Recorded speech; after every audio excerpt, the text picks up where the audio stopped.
베이징 올림픽 소식입니다. 올림픽 헌장은 스포츠의 정치 이용을 금지하고 있죠. 그런데 요즘 돌아가는 모습을 보면 G2라 불리는 두 나라가 올림픽을 고리로 정치적 기싸움을 하는 것 같습니다. 미국이 베이징 올림픽에 대한 외교적 보이콧을 공식화했습니다.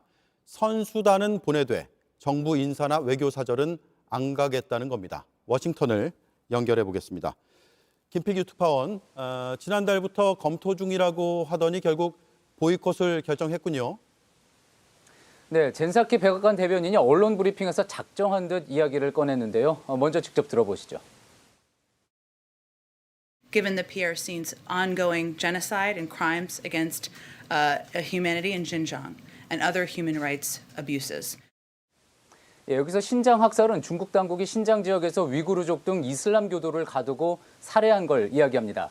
국제인권단체 앰네스티가 규탄을 해왔고 또 반면 중국은 부인해온 아주 민감한 사안이죠. 이번에 백악관이 보이콧을 밝히면서 이 부분을 콕 집어서 이야기를 한 겁니다. 네, 백악관의 입장이 아주 날이 서 있는데 1980년에 모스크바 올림픽 때는 선수단까지 아예 가지 않는 전면 보이콧을 했었죠.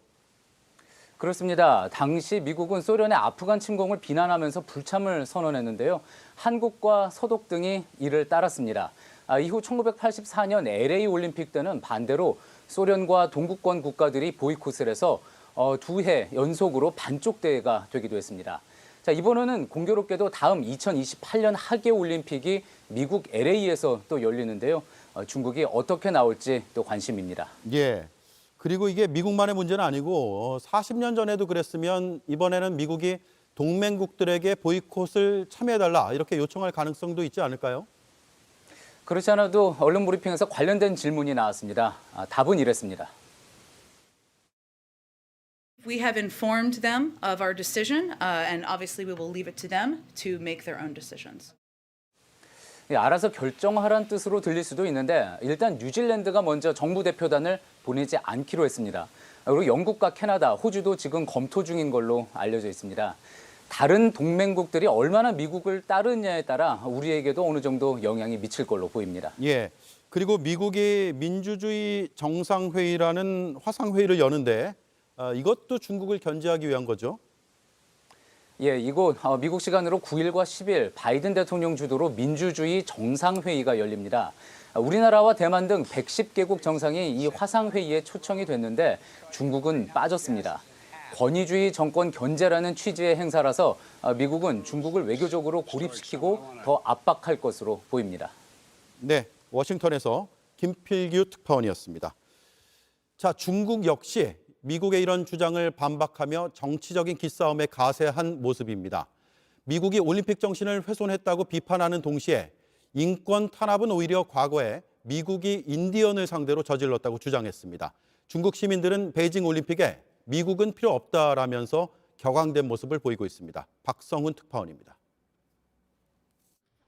중국 외교부는 신장 위구르에서 인권 탄압과 민족 말살이 있다는 미국의 주장에 대해 역사에 남을 거짓말이라며 반박했습니다.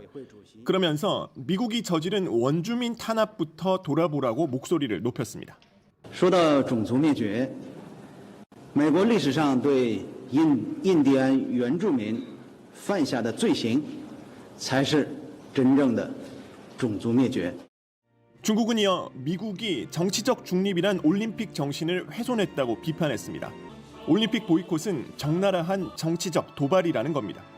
학계에선 오는 9일 미국이 여는 민주주의 정상회담을 의식한 듯 미국식 민주주의 체제를 공격하기도 했습니다. 인구 5천만 명 이상이 영양실조를 겪고 있고 22만 명이 노숙자로 사는 미국은 기본 생존권도 보장이 안 되는 나라라는 겁니다.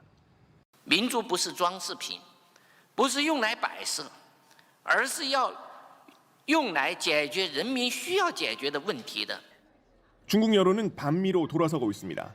후시진 환구시보 편집장은 중국 와서 트집만 잡으려는 걸 누가 보길 원하겠느냐며 코로나19 본거지에서 코로나 균이나 키우라며 꼬집었고 중국 온라인 공간에선 2008년엔 참았지만 중국이 횃불을 들 때가 왔다는 반응도 나오고 있습니다.